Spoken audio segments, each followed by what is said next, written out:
Hello guys, कैसे हैं आप सब लोग। आज हम स्टार्ट करने जा रहे हैं अपना फिजिक्स के पहले चैप्टर का वीडियो, दैट इज लाइट। तो लाइट जो है, लाइट क्यों इतना ज़्यादा इंपॉर्टेंट हो जाता है। Light is a form of energy और ये सबसे मोस्ट इंपॉर्टेंट सोर्स है। अगर आपको किसी भी चीज़ को अगर आप देखते हैं कि हमारे लिए दुनिया इतनी रंगीन है, तो वो इसीलिए है क्योंकि चीज़ों पर लाइट पड़ती है और हम उनको देख पाते हैं। तो इसीलिए लाइट जो है काफ़ी ज़्यादा इंपॉर्टेंट हो जाती है और उसके बारे में कुछ एक फेनोमिनास और कुछ चीज़ें हम आज आपको पढ़ाने जा रहे हैं। तो सबसे पहले हम रिफ्लेक्शन पढ़ेंगे। तो reflection is basically what? Reflection is a kind of bouncing back of an object by striking a surface of anything. Like मैं आपको एक एग्जांपल के थ्रू समझाता हूँ। जैसे कि समझिए कि अगर आप मान लीजिए टेनिस खेल रहे हैं, टेनिस बॉल है, या तो आप क्रिकेट खेल रहे हैं, आपकी क्रिकेट बॉल है, वो किसी एक सरफेस से जाकर टकराती है और वापस आ जाती है, तो उसी को हम रिफ्लेक्शन कहते हैं। और सिमिलर ही होता है आपके लाइट के केस में। अगर आपने लाइट जो है एक्सर्ट करी किसी एक सरफेस के ऊपर और वो वहां से जाकर और टकराकर वापस आ जाती है, अपना पाथ रिट्रेस कर लेती है, तो may not be on the same path, but वो वहां से टकराई और वापस आ जाती है, तो उसी को हम बोलते हैं रिफ्लेक्शन। ठीक है। तो नेक्स्ट अभी हम रिफ्लेक्शन के बारे में, रिफ्लेक्शन के दो लॉज हैं जो काफी ज्यादा इंपॉर्टेंट हैं और आते हैं काफी ज्यादा। तो जो फर्स्ट लॉ है वो है आपका angle I is equals to angle R. ठीक है। एंगल आई जो है, एंगल आई मतलब एंगल ऑफ इंसिडेंट, यानी जिस एंगल पर लाइट किसी सरफेस पर आई है वो एंगल जो है वो हमेशा इक्वल रहने वाला है एंगल आर के, यानी जिस एंगल पर लाइट सरफेस से टकराकर वापस गई है। ये दोनों एंगल ऑलवेज इक्वल रहते हैं। अब इसको मेजर करने का तरीका क्या है ये मैं आपको बता देता हूँ, क्योंकि इसके साथ बहुत लोगों के साथ प्रॉब्लम रहती है कि वो ये जज नहीं कर पाते हैं कि एंगल आई कौन सा है और एंगल आर कौन सा है। तो मान लीजिए कि लाइट जो है मेरी ये आती है और यहाँ से लाइट मेरी वापस गई है टकराकर यहाँ से। ठीक है। तो आपको जो एंगल आपका आई है वो हमेशा नॉर्मल के साथ लेना है। जो एंगल आई है वो नॉर्मल के साथ आप मेजर करते हैं और ये आपका एंगल आई है और ये रहेगा आपका एंगल आर। तो एंगल आई जो है is always equal to angle R. The second one is incident ray, that is this one. The reflected ray, that is this one. And the third one is our normal. The reflected ray, incident ray and the normal, all of the three they always lie in a same plane. ठीक है। तो लो क्या कहता है कि incident ray, reflected रे और normal वो तीनों लाई करेंगी एक ही प्लेन के अंदर। Incident ray, reflected ray and normal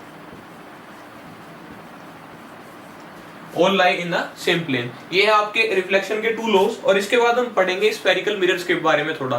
देखिए, जब रिफ्लेक्शन होता है तो उसको कराने के लिए, उसको ओकर कराने के लिए कुछ लेंसेज हमारे इंपॉर्टेंट हो जाते हैं। जैसे प्लेन मिरर तो सिंपल ही है, प्लेन मिरर के बारे में भी ऑल्दो आप पढ़ेंगे, बट जो ज्यादा इंपॉर्टेंट हो जाते हैं वो आपके स्फेरिकल मिरर्स। अब स्फेरिकल मिरर्स के अंदर सरफेस दो टाइप के होते हैं, एक होता है कॉनकेव सरफेस, एक होता है कॉन्वेक्स सरफेस। अभी हम लोग को क्या है कि हम लोग को कंफ्यूजन रहता है कि हम सब डिसाइड नहीं कर पाते हैं कि कॉनकेव कौन सा है, कॉन्वेक्स कौन सा है। तो देखिए, कॉनकेव को आप केव से रिलेट कर सकते हैं, जैसे कि एक केव का मुंह होता है, सिमिलर ही आपका जो है कॉनकेव लेंस रहेगा। एक केव आप देखेंगे तो केव ऐसे ऐसे होगी, आप उसके अंदर जब एंटर करेंगे तो सिमिलर ही आपका जो है क्या रहेगा, कॉनकेव मिरर रहेगा। और कॉन्वेक्स उससे जस्ट अपोजिट, यानी कि ऐसा सरफेस रहेगा। This kind of surface is called as a convex surface. तो ये आप देख लीजिए, मान लीजिए ये है आपका कॉनकेव और इसका ये वाला सरफेस जो है वो पॉलिश्ड रहने वाला है, और जबकि कॉन्वेक्स जो है वो ये है और इसका आपका ये वाला सरफेस पॉलिश्ड रहने वाला है। नहीं, ये वाला नहीं, ये वाला आपका सरफेस पॉलिश्ड रहने वाला है और इधर से लाइट इंसिडेंट कराई जाएगी, इसमें लाइट इधर से इंसिडेंट कराई जाएगी। अभी इसके जो रिफ्लेक्शन के केसेस होंगे वो मैं आपको अलग अलग करके अभी सारे बता दूंगा। ठीक है। तो ये दो आपके काइंड ऑफ मिरर्स हैं। अभी इसके बाद आप देख लीजिए, मैं मिरर्स की कुछ एक टर्मिनोलॉजी आपको बता देता हूं कि बेसिक टर्मिनोलॉजी क्या है। देखिए, अभी स्फेरिकल मिरर क्या है, एक कंप्लीट स्फीयर आपके पास रहा होगा, ठीक है, जिसको आपने एक पार्ट के अंदर कट कर लिया है, उसका एक पार्ट आपने काट लिया और उसको हम बोल रहे हैं स्फेरिकल मिरर। और मान लीजिए कि मैंने इसका आउटर पार्ट जो है वो पॉलिश कर दिया, तो ये एक बन गया मेरा कॉनकेव मिरर। ये क्या बन जाता है, मेरा कॉनकेव मिरर बन जाता है, क्योंकि मैंने इसका आउटर पार्ट जो है वो पॉलिश कर दिया है और इसको कर लिया है मैंने कट। ठीक है। अभी इसके अंदर जो चीजें हैं वो क्या क्या हैं, जैसे कि जो इसकी रेडियस रही होगी उसको हम बोलते हैं रेडियस ऑफ कर्वेचर और आर से ही डिनोट करते हैं। जो इसका सेंटर रहा होगा उसको हम बोलते हैं सेंटर ऑफ कर्वेचर और सी से डिनोट करते हैं। और इसका हाफ, यानी कि यहाँ पर एक पॉइंट होता है फोकस। फोकस क्या होता है, फोकस या रेडियस ऑफ कर्वेचर जो है उसका हाफ होता है, यानी कि अगर आप फोकस का ट्वाइस कर देंगे तो रेडियस ऑफ कर्वेचर आपको मिल जाएगी r इक्वल टू 2f। जो टोटल रेडियस है अगर उसको दो इक्वल पार्ट्स में डिवाइड करूं तो उनमें से जो एक पार्ट होगा वो मेरा फोकस होगा। तो क्या क्या मैंने आपको बताया, रेडियस ऑफ कर्वेचर बताया, सेंटर ऑफ कर्वेचर बताया, फोकस बताया, और एक लास्ट जो ये इसका कर्व है पूरा, ये यहां से यहां तक जो कर्व है, इस कर्व को हम बोलते हैं एपर्चर ऑफ द मिरर। इसके अलावा ये जो इसका पॉइंट है जहां पर ये लाइन जो आपकी सेंटर ऑफ कर्वेचर की जो लाइन है, जो रेडियस ऑफ कर्वेचर है जहां पर मीट करती है, इस पॉइंट को बोलते हैं P यानी कि पोल। तो ये पोल रहा, ये आपका centre of curvature, radius of curvature, focus, और ये एपर्चर। ये एक टर्मिनोलॉजी है, ये आपको यूज करने के लिए अभी इसकी आपको नीड पड़ेगी। ठीक है, इसके बाद मैं आपको बता देता हूँ साइन कन्वेंशंस के बारे में। तो आपको थोड़ी नीड होगी जब आप न्यूमेरिकल्स कर रहे होंगे तो साइन कन्वेंशन की आपको जरूरत पड़ेगी। इसमें देखिए ज्यादा कुछ नई बात नहीं है, बस आपको ध्यान रखने की बात यह है कि कौन सा सरफेस पॉलिश है और कौन सा नहीं। तो जैसे कि आप अपनी XY एक्सिस पर क्या करते हैं, जैसे आपका कोऑर्डिनेट प्लेन के अंदर हुआ करता है, मान लीजिए मेरा मिरर है ये वाला कॉनकेव मिरर मैंने लिया है। कॉनकेव मिरर आपको एक ऐसे लेके चलना है जैसे कि आपकी XY एक्सिस हो, और अगर मेरी XY एक्सिस यहाँ पर है तो X एक्सिस मेरी यहाँ पर पॉजिटिव हुआ करती है, यहाँ पर नेगेटिव, और Y एक्सिस मेरी यहाँ पर पॉजिटिव हुआ करती है और यहाँ पर नेगेटिव। और इस तरह से मैं अगर इसके साइन बनाऊं तो ये साइड प्लस प्लस, ये साइड माइनस प्लस, ये साइड माइनस माइनस, और ये साइड प्लस माइनस। तो ये मेरे कोऑर्डिनेट्स के चारों साइन हो जाते हैं। मान लीजिए कि मेरे को यहाँ से बोला कि मेरी जो रेडियस ऑफ कर्वेचर है, ये कॉनकेव आपका मिरर है, और मेरे से बोला कि रेडियस, इसकी जो रेडियस है उसका नेचर कैसा होगा। तो रेडियस इसकी इधर से होगी और इधर से होगी। तो आपको इसका साइन क्या दिखाई दे रहा है कि आपको एक्स एक्सिस का साइन यहाँ पे क्या दिखाई दे रहा है, नेगेटिव। तो अगर ये ऐसी है तो आपको क्या दिखाई देगा, कि आपको क्या पता चल जाएगा कि जो इसकी रेडियस है उसका साइन कैसा रहेगा, नेगेटिव। क्योंकि हम यहाँ पर क्या कर रहे हैं, ये आपका क्वाड्रेंट नंबर, जब आप इस डायरेक्शन में एक किसी भी आप हॉरिजॉन्टल डिस्टेंस को नापेंगे तो यहाँ पर एक्स का साइन नेगेटिव रहने वाला है। तो इसलिए आप कह सकते हैं कि इसकी जो रेडियस है वो नेगेटिव होगी। ठीक है, अभी हम इसके 6 केसेस पढ़ेंगे जो कॉनकेव मिरर के आपके 6 केसेस हैं, और 2 केसेस हैं कॉन्वेक्स मिरर के। ये वो 6 डायग्राम्स हैं कॉनकेव मिरर के जिनके बारे में मैं आपको बता रहा था कि ये 6 डायग्राम 6 केसेस बनते हैं कॉनकेव मिरर के अंदर जब रिफ्लेक्शन होता है। तो पहले मैं प्रेफरेबली आपको चाहूंगा कि आप एक बार इसका पहले स्क्रीनशॉट ले लीजिए, ताकि आपको सारी इन्फॉर्मेशन जो है एक आप कह सकते हैं कि एक कंक्लूडेड फॉर्म में आपको मिल जाएगी। तो आप स्क्रीनशॉट पहले इसका ले लीजिए, ठीक है ना, उसके बाद फिर हम डिस्कस करते हैं। ठीक है, तो देखिए फर्स्ट वाला केस जो है, आपने क्या करा कि आपने जो इंसिडेंट रेस है आपकी, वो इंसिडेंट रे हमने माना कि एक इनफाइनाइट सोर्स है, यानी इनफाइनाइट सोर्स यानी बहुत दूर एक सोर्स है, उससे आ रही है। तो अगर वो उससे आ रही है तो वो जो आने वाली मेरी रेज होंगी वो क्या हो जाएंगी, पैरेलल हो जाएंगी। क्योंकि काफी ज्यादा डिस्टेंस है तो रेज क्या हो जाएंगी आपकी, पैरेलल हो जाएंगी। तो जब रेज पैरेलल आई तो इसका केस ये होता है कि जब भी ये रेज पैरेलली आके टकराती हैं तो किस पे मिलती है, फोकस पे। मतलब बेसिकली क्या होगा, आने वाले केसेस में मैं आपको समझाता जाऊंगा कि जो इमेज के डिस्टेंस और ऑब्जेक्ट के डिस्टेंस का जो सम है वो ऑलवेज फोकस रहने वाला है। ठीक है, तो वो कैसे होगा वो मैं आपको बताता हूँ। देखिए अभी आपने इनफाइनाइट पे रखा तो ये कहां पर आई, आपको इमेज मिली फोकस पर। देखिए ऑब्जेक्ट रखा एट इन्फिनिटी, इमेज मिली एट फोकस। नेचर है इसका रियल एंड इन्वर्टेड। देखिए नेचर इसका रियल एंड इन्वर्टेड जो है वो इसीलिए है क्योंकि आप इसे आप बता सकते हैं इसे साइन के वजह से। अभी हमको ये पॉइंट साइज है तो हमको नहीं पता चल रहा कि ये सीधा है या उल्टा है, तो हमें कैसे पता चला कि इन्वर्टेड है। इन्वर्टेड का कंसेप्ट अभी आपको पता चलेगा, मैग्निफिकेशन के अंदर भी मैं बताऊंगा। दूसरा एक रीजन इसका ये है, आप इसलिए आइडेंटिफाई कर पाते हैं क्योंकि जिस साइड से आपने ऑब्जेक्ट रखा है उसी साइड आपको इमेज मिली है, यानी दोनों का ही साइन नेगेटिव है, और नेगेटिव साइन का मतलब है मिरर के अंदर इन्वर्टेड। तो रियल एंड इन्वर्टेड ये आपका ऑब्जेक्ट होने वाला है। अगला देखिए, अब जैसे आपने ये मेरा ऑब्जेक्ट जो है वो इन्फिनिटी पर था, इन्फिनिटी से थोड़ा आगे बढ़ाया, मैं इसको बिहाइंड सी ले आया, सी से बिल्कुल पीछे, जस्ट पीछे जब मैं इसको लाया हूं तो मैं क्या करूंगा कि मैं जैसे जैसे अपने ऑब्जेक्ट को आगे लेके जाता रहूंगा तो इमेज पीछे आती रहेगी, जितना ऑब्जेक्ट आगे उतना इमेज पीछे। ठीक है, समझिएगा इस बात को। तो अभी मैं क्या कर रहा हूं, अभी मैं लाया हूं अपने ऑब्जेक्ट को इन्फिनिटी के बाद में बिहाइंड जस्ट सी लाया हूं। सी के बिहाइंड जैसे ही मैं लाया तो मेरी ऑब्जेक्ट फोकस से थोड़ी खिसक कर सी और एफ के बीच में आ गई, समझे आप लोग। तो ओ जो है मेरा बिहाइंड सी है और इमेज है between focus and centre of curvature. ठीक है जी, नेचर इसका अभी भी रियल एंड इन्वर्टेड है। इस बार आपको ऑब्जेक्ट थोड़ा दिखाई दे रहा है तो आप इसको डिटरमाइन कर पाएंगे कि इसका नेचर जो है वो इन्वर्टेड है, क्योंकि साइन क्या है, नेगेटिव है। साइज इसका डिमिनिश्ड है काफी ज्यादा, यहाँ पर तो बिल्कुल पॉइंट साइज ही था, बिल्कुल फोकस पर ही बन रहा था, यहाँ पर साइज थोड़ा भी बढ़ा है, तो साइज भी इसका प्रोग्रेसिवली इंक्रीज होता रहेगा, वो आप अभी देखेंगे। इसके बाद अगली पोजीशन मेरी क्या है, मैंने ऑब्जेक्ट को रखा है एट सी, तो इमेज भी मेरे को सी पर ही मिली है एट सेम पोजीशन। और इसका आप नेचर देखेंगे तो रियल एंड इन्वर्टेड है, जैसे ये हुआ करता था बिल्कुल वैसा ही है, इससे जस्ट अपोजिट है, इन्वर्टेड है। अच्छा, रियल एंड वर्चुअल का मतलब मैंने आपको भी उतना ज्यादा क्लियरली नहीं बताया। देखिए, रियल इमेजेस वो इमेजेस होती हैं जिनको आप कभी भी क्या करते हैं, रियल इमेजेस को आप किसी शीशे के ऊपर नहीं देख सकते, जो आप सिर्फ किसी स्क्रीन के ऊपर देख सकते हैं, उन सभी इमेजेस को हम बोलते हैं रियल इमेजेस। और वर्चुअल इमेजेस वो हैं जो किसी शीशे के अंदर, किसी मिरर के अंदर देखी जा सकती हैं। जैसे रियल इमेजेस में आपको एग्जांपल बताऊं तो आप एक होल पर चलती हुई पिक्चर, वो एक it is kind of a real image, जो एक रियलिटी के शो में आपको रियलिटी की तरह आपको दिखाई दे रहा है। तो ये रियल एंड इन्वर्टेड है और साइज इसका सेम रहने वाला है। इसके बाद मेरा नेक्स्ट केस आ जाता है, ऑब्जेक्ट को मैं सी से भी आगे बढ़ाऊंगा, तो यहाँ मेरा ये सी रहा और ये रहा एफ। इस बार ये कहाँ पर था, एट सी। अब मैं इसको सी और एफ के बीच में लेकर जाऊंगा, तो सी और एफ के बीच में ये मेरा एफ है फोकस, तो सी और एफ के बीच में जैसे ही मैं ऑब्जेक्ट को लेकर आया तो इसकी इमेज और पीछे चली गई, वो चली गई बिहाइंड सी। ठीक है, तो आप देख पा रहे हैं कि इसके अंदर एक पैटर्न आपको दिखाई दे रहा है कि ऑब्जेक्ट में जितना आगे लेके जा रहा हूँ, इमेज मेरी उतना ही पीछे आ रही है और एक एक पॉइंट कवर करती जा रही है। जैसे कि पहले था इन्फिनिटी, फिर बिहाइंड सी, फिर सी, फिर बिटवीन सी एंड एफ, फिर एफ, और ऐसे करके आपको एक पैटर्न देखने के लिए मिल जाएगा। तो सी और एफ के बीच में अभी मेरा ऑब्जेक्ट है और इमेज मेरी कहाँ पर है, बिहाइंड सी। तो यहाँ पर क्या हुआ, ऑब्जेक्ट रखा between C and F, image है बिहाइंड सी, नेचर इसका रियल एंड इन्वर्टेड है, और साइज इसका अभी आपको क्या देखने के लिए मिला है कि थोड़ा एनलार्ज हुआ है, थोड़ा बड़ा हुआ है। अगला केस अब हम देखेंगे कि मैंने ऑब्जेक्ट को रख दिया एट फोकस और इसको आगे बढ़ाया, तो इमेज मेरी कहाँ चली गई, इन्फिनिटी। देखिए, इस केस के जस्ट अपोजिट है, अगर आप देखेंगे तो ये कहीं ना कहीं एक कॉम्प्लीमेंट्री पेयर्स बना रहे हैं, ये वाला और ये वाला केस दोनों एक दूसरे के अपोजिट है। जब मैंने ऑब्जेक्ट को इन्फिनिटी पर रखा तो इमेज मेरे को फोकस पर मिली, इस बार मैंने ऑब्जेक्ट को फोकस पर रखा तो इमेज इन्फिनिटी पर मिली। नेचर इसका भी रियल एंड इन्वर्टेड है और साइज क्या हुआ, हाईली एनलार्ज है, काफी ज्यादा बड़ा है, क्योंकि हमको नहीं पता कि ये कहां पर जाकर मर्ज होने वाली है।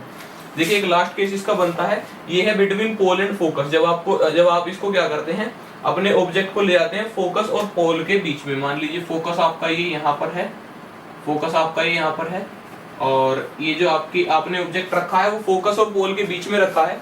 ठीक है, तो अभी फोकस और पोल के बीच में जब ऑब्जेक्ट आपने रखा है तो ये इसकी इमेज जो है कहां पर आपको मिल रही है, कहीं पर नहीं मिल रही है देखने के लिए। एक्चुअल में ये रेज आपकी कन्वर्ज ही नहीं हो रही है, डाइवर्ज होती जा रही है। तो हमने क्या करा, एक इमेजिनरी पाथ इनका ट्रेस कर लिया पीछे की तरफ, क्योंकि ये मिल तो रही नहीं है, तो एक इमेजिनरी पाथ बना लिया यहाँ पर, और यहाँ पर इसकी एक इमेजिनरी इमेज बना दी। हमने मान लिया कि ये यहाँ पर डाइवर्ज हुए, यहाँ पर कन्वर्ज हुए होंगे, क्योंकि यहाँ ये डाइवर्ज होते जा रहे हैं। तो अगर आप इस साइड आगे चलेंगे तो ये आपको डाइवर्ज ही होते मिलेंगे। ठीक है, तो ऑब्जेक्ट रखा between P and F, image मिली बिहाइंड मिरर, और इसका नेचर है वर्चुअल एंड डायरेक्ट, और साइज है एनलार्ज। इसके बाद मैं आपको थोड़ा सा इसके साइन कन्वेंशंस के बारे में और यूजेस ऑफ कॉनकेव मिरर के बारे में थोड़ा सा मैं आपको बता देता हूं।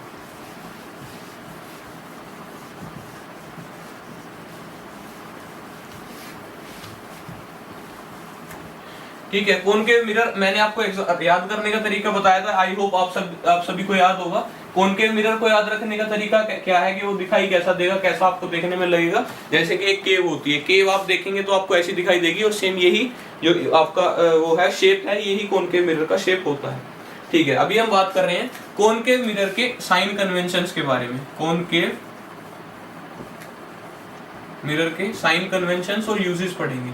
ठीक है, तो पहले साइन कन्वेंशंस देख लेते हैं। ऑल्दो मैंने आपको बता दिया था एक कॉमन डायग्राम, जिससे आप किसी भी मिरर के जो है वो आप पता लगा सकते हैं साइन कन्वेंशंस। बस पर्टिकुलरली अभी हम कॉनकेव के लिए बात कर लेंगे। तो ये रहा आपका कॉनकेव मिरर, और इधर होती है इसकी radius of curvature R, focus भी इसका इधर ही होता है, फोकस भी इसका इधर ही रहता है, और इसकी जो ऑब्जेक्ट जो आपका बनता है, ऑब्जेक्ट का जो डिस्टेंस होता है, ठीक है, तो वो भी सेम इसी डायरेक्शन के अंदर रहता है। और दूसरा आप देखेंगे सिर्फ एक केस, जो केस मेरा केस नंबर 6 था, जो मैंने आपको भी बताया था, उस केस के अंदर क्या हुआ था कि ऑब्जेक्ट मेरा इस साइड बना था और इमेज मेरी इस साइड बनी थी। और जब इमेज इस साइड बनी है तो आपको मैंने क्या बताया कि आपको इसको लेकर चलना है कोऑर्डिनेट प्लेन के जैसे। तो कोऑर्डिनेट प्लेन के अंदर क्या होता है, इस साइड मेरे एक्स का डायरेक्शन पॉजिटिव होता है। तो उस केस में सिर्फ हम क्या करेंगे कि ऑब्जेक्ट का जो डायरेक्शन है वो पॉजिटिव साइड लेंगे, ऑब्जेक्ट का जो डिस्टेंस है वो पॉजिटिव रखेंगे, और इसकी आपको बेटर अंडरस्टैंडिंग मिलेगी अभी जब मैं आपको मिरर फॉर्मूला बताऊंगा। इसके बाद मैं बात करता हूँ यूजेस के बारे में। ठीक है, तो यूजेस इसके हम पढ़ लेते हैं। यूजेस क्या है, देखिए कॉनकेव मिरर के अभी जो आपने केस पढ़ा है, इसके केसेस के बेसिस पर आपको एक बात पता चली होगी कि अगर हम क्या कर रहे हैं, अगर हम जो इंसिडेंट रे है वो इसके फोकस पर डालते हैं तो ये इनको पैरेलल कर देगा। ठीक है, तो ये वाला केस मेरा इसका यूज होता है कहां पर, ये वाला यूज होता है हेडलाइट्स में, हेडलाइट्स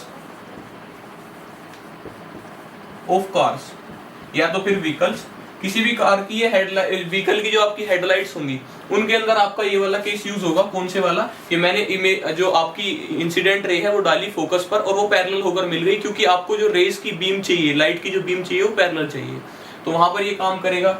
इसके अलावा आप देखेंगे कि जो डेंटिस्ट जो मिरर यूज करते हैं, दांत के अंदर देखने के लिए डेंटिस्ट जो मिरर यूज करते हैं तो उनको इमेज मैग्नीफाइड चाहिए होती है, तो वो भी इसी को यूज करते हैं। जहां जहां मैग्नीफाइड इमेजेस का यूज होगा वहां पर भी कॉनकेव मिरर ही आपका काम करेगा। एक थर्ड केस और देख लेते हैं जिसके अंदर मैं आपको बताऊंगा कि आप देखेंगे शेविंग मिरर।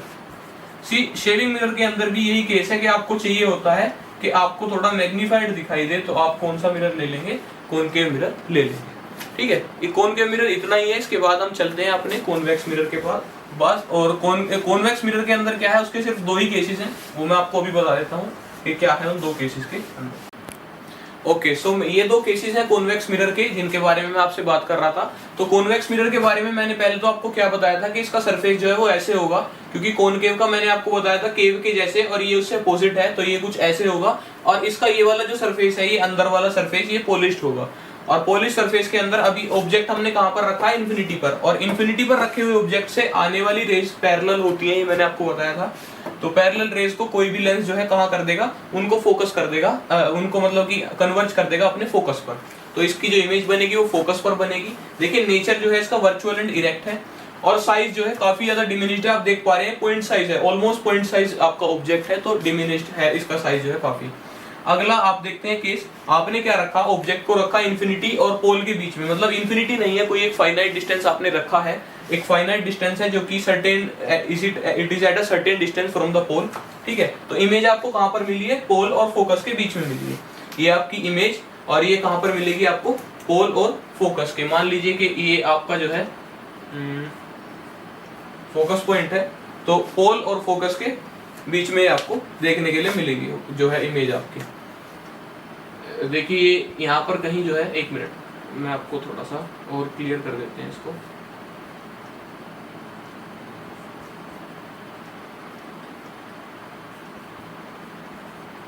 यहाँ पर जहाँ पर ये मिल रहे हैं आपके दोनों रे, देखिए डायग्राम के लिए थोड़ी माफी चाहूंगा, ड्राइंग में उतने ज्यादा ड्राइंग में परफेक्ट नहीं हूं, पर हाँ ये चीज मैं आपको एंश्योर करूंगा कि कंसेप्ट आपके बिल्कुल क्लियर होंगे, कंसेप्ट जो है आपको अच्छे से पढ़ाए जाएंगे।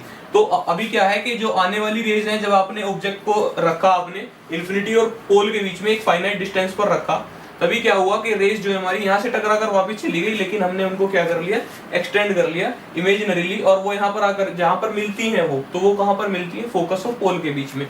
अभी यहाँ पर नेचर तो वर्चुअल एंड डायरेक्ट रहने वाला है, और साइज जो है हाईली डिमिनिश्ड है। तो देखिए एक बार शॉर्ट सा रिवीजन कर लेते हैं। कॉनकेव मिरर के बारे में मैंने आपको क्या बताया, उसमें mostly real and inverted nature होगा इमेजेस का, एक्सक्लूडिंग द लास्ट केस, जो आपका लास्ट केस था जिसके अंदर जो आपका नेचर था वो वर्चुअल एंड इरेक्ट था।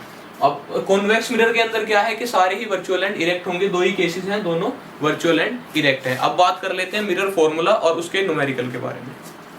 देखिएगा मिरर फॉर्मूला जो है,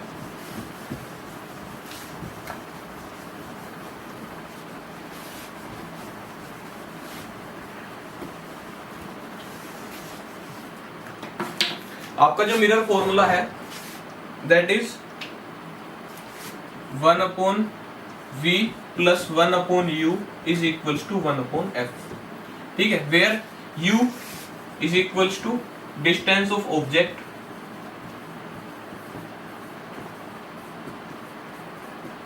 v is equals to distance of image,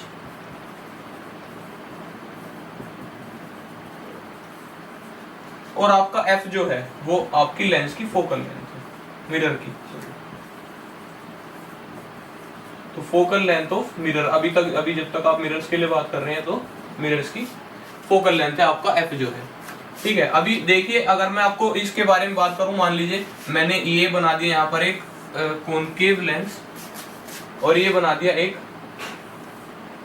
convex mirror, sorry ये भी कॉनकेव मिरर है आपका, और ये रहा कॉनकेव, ये कॉनकेव मिरर और ये कॉन्वेक्स मिरर, ठीक है। तो अभी देखिए इसके अंदर मैं अगर इसके अंदर साइन कन्वेंशंस की बात करूं तो मैं इसके जो मैं जहां पर ऑब्जेक्ट रखता हूं तो मैं ऑब्जेक्ट हमेशा यहां पर रखता हूं, यानी ऑब्जेक्ट का साइन, यानी ऑब्जेक्ट जो मेरा u होगा, ऑब्जेक्ट का जो डिस्टेंस होगा वो ऑलवेज नेगेटिव होगा, ठीक है, ऑलवेज जो है नेगेटिव होगा। v के बारे में अगर मैं बात करूं, जो मुझे इमेज मिलती है, तो इमेज शुरू के 5 केसेस में आपको सेम ही साइड पर मिलती है और उन 5 केसेस में नेगेटिव होगा, और सिर्फ एक लास्ट केस के लिए क्या हो जाएगा, पॉजिटिव हो जाएगा। जब आपका इमेज जो है वो इधर साइड बनेगी, राइट हैंड साइड पर बनेगी, तब सिर्फ क्या हो जाएगा, पॉजिटिव हो जाएगा। अब कर लेते हैं फोकल लेंथ की बात। तो फोकल लेंथ इसकी हमेशा इधर ही रहेगी, लेफ्ट हैंड साइड पे, तो यानी कि नेगेटिव साइन रहेगा, नेगेटिव साइन। अभी कॉन्वेक्स मिरर के लिए देखते हैं, तो u जो है मैं ऑब्जेक्ट तो हमेशा इधर ही रखूंगा, यानी कि u मेरा नेगेटिव ही रहेगा। v की अगर बात करें तो इमेज हमेशा राइट हैंड साइड बन रही है, विच मींस कि हमेशा पॉजिटिव साइन रहने वाला है। और f की अगर मैं बात करूं तो फोकल लेंथ इसकी इधर की राइट हैंड साइड रहेगी, यानी कि पॉजिटिव रहेगी।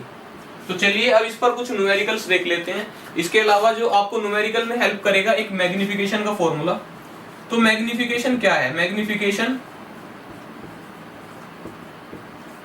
एक रेशो है height of image to the height of object. Magnification क्या है, आपका एक फॉर्मूला है टू जो रेशो है आपका height of image to the height of object. मतलब कि जब आपने एक ऑब्जेक्ट रखा मिरर के सामने और उसकी एक इमेज बनकर आई, तो मैं इमेज का रेशो, इमेज की हाइट का रेशो अगर ऑब्जेक्ट की हाइट के साथ ले लूं कि वो कितना ज्यादा मेरी इमेज जो है बड़ी आई है या छोटी आई है या तो सेम साइज है, तो उसका अगर मैं एक रेशो ले लूं तो उसको मैं बोलूंगा मैग्निफिकेशन। सी मैग्निफिकेशन के 2 फॉर्मूलाज हैं, HI over HO minus V by U। HI मतलब हाइट ऑफ इमेज, HO मतलब हाइट ऑफ ऑब्जेक्ट, और एक फॉर्मूला है माइनस V बाई U। तो अभी हम इसके लिए देखेंगे कि किस तरह से आप इसके न्यूमेरिकल्स कर पाएंगे। चलिए ये तो रही अभी तक की सारी थियोरेटिकल नॉलेज के मैंने आपको साइन कन्वेंशंस बता दिए, कॉनकेव मिरर बता दिया, कॉन्वेक्स मिरर बता दिया। अभी थोड़ा इसको प्रैक्टिकली अप्लाई कर लेते हैं, क्वेश्चन करके देख लेते हैं। क्वेश्चन में आपके लिए लाया हूं एक अच्छा सा क्वेश्चन जिसमें अभी तक के सारे कंसेप्ट अप्लाई होंगे। तो इसका अगर आप सॉल्यूशन करेंगे तो आप खुद भी कॉन्फिडेंट फील करेंगे, और बाकी आप एनसीईआरटी के क्वेश्चंस ट्राई करके देख सकते हैं। बाकी अगर आप कमेंट कर दीजिएगा, अगर मेरे को अच्छे कमेंट्स मिलते हैं, मतलब ज्यादा कमेंट्स मिलते हैं तो मैं देख लूंगा, उसके भी मैं सॉल्यूशंस अपलोड कर दूंगा। देखिए जो पहले गिवन है, सबसे पहला काम है कि आप गिवन लिख लीजिए। तो ऑब्जेक्ट 4 सेंटीमीटर इन साइज, तो हाइट ऑफ ऑब्जेक्ट दी हुई है 4 सेंटीमीटर, ठीक है, हाइट ऑफ ऑब्जेक्ट दी हुई है 4 सेंटीमीटर। अभी बात कौन से मिरर की कर रहे हैं, कॉनकेव मिरर। मैं कॉनकेव मिरर एक छोटा सा बना लेता हूँ, ये लीजिए, कॉनकेव मिरर बना लिया। अभी मैंने हाइट ऑफ ऑब्जेक्ट रखी है, यानी ऑब्जेक्ट यहाँ पर रखा होगा, और अगर मैंने ऑब्जेक्ट यहाँ पर रखा है तो ये मेरा जो है वाई एक्सिस का पॉजिटिव पार्ट है। वाई एक्सिस ऊपर की तरफ पॉजिटिव रहती है, तो वाई एक्सिस का पॉजिटिव पार्ट है, यानी मेरी हाइट जो है उसका साइन पॉजिटिव होगा। तो अलोंग विद साइन मैं इनको लिखता रहूंगा। देखिए हाइट ऑफ ऑब्जेक्ट मेरी 4 सेंटीमीटर, उसके बाद उसको प्लेस किया है 25 सेंटीमीटर पर, मतलब कि ऑब्जेक्ट का डिस्टेंस है 25 सेंटीमीटर। और क्योंकि मैंने प्लेस किया होगा, ये जो मेरा डिस्टेंस रहा होगा ये एक्स एक्सिस की नेगेटिव डायरेक्शन में है, तो ये माइनस का 25 रहा होगा। तो इसीलिए मैंने कॉनकेव मिरर के केस में आपको बताया भी था कि ऑब्जेक्ट का डिस्टेंस जो है वो नेगेटिव रहेगा। इवन दोनों ही केस में ऑब्जेक्ट का डिस्टेंस नेगेटिव रहेगा, ठीक है। तीसरा गिवन है फोकल लेंथ दी गई है आपको, तो फोकल लेंथ आप लिख लीजिए 20 सेंटीमीटर, और कॉनकेव मिरर की है तो इसका साइन भी नेगेटिव रहेगा, क्योंकि कॉनकेव मिरर के अंदर मैंने एक चीज आपको ये भी बताई थी कि इसकी जो फोकल लेंथ होती है वो इधर ही होती है, लेफ्ट हैंड साइड में, और इधर एक्स का साइन नेगेटिव होता है, तो इसके लिए भी साइन जो है नेगेटिव रहेगा। अभी फॉर्मूला अप्लाई कर देते हैं, 1/v plus 1/u equal to 1/f। 1/v अभी आपको पता नहीं है, 1/u, u क्या है, -1, मतलब u है आपका माइनस के 25, तो ये हो जाएगा -1/25 और is equals to 1/f। f है आपका 20, तो ये हो जाएगा -1/20, ठीक है। अभी इसको सॉल्व कर लेंगे तो ये आ जाएगा 1/v इक्वल टू 1 -1/20 प्लस 1/25। अब इसका एलसीएम लेकर आप लोग सोल्व कर लीजिए। थोड़ा जगह की थोड़ी सी स्पेस का प्रॉब्लम है, तो मैं इसीलिए थोड़ा सा इसको कंजेस्टेड कर रहा हूँ, ठीक है। अब आप इसका एलसीएम ले लेंगे तो एलसीएम 100 आ जाएगा, तो 24 सा 100 तो -4 प्लस 25 सा 100 तो -5 और प्लस 25 4 जा 100 तो प्लस के 4, तो ये आ गया आपका -1/100 और ये किसके इक्वल है 1/v के। यानी कि अगर मैं इसको कंपेयर करूं 1/v जो है -1/100 है, यानी v is equals to minus का 100 सेंटीमीटर। अब इससे आप लोग क्या बता सकते हैं, मैंने बताया था कि मिरर्स के अंदर अगर नेगेटिव साइन आता है तो नेगेटिव साइन का मतलब है कि नेचर हुआ real and inverted. Negative sign signifies real and inverted nature. अभी यहां तक का आप लोग नोट कर लीजिए, उसके बाद में फिर आपको नेक्स्ट पार्ट करा देता हूं।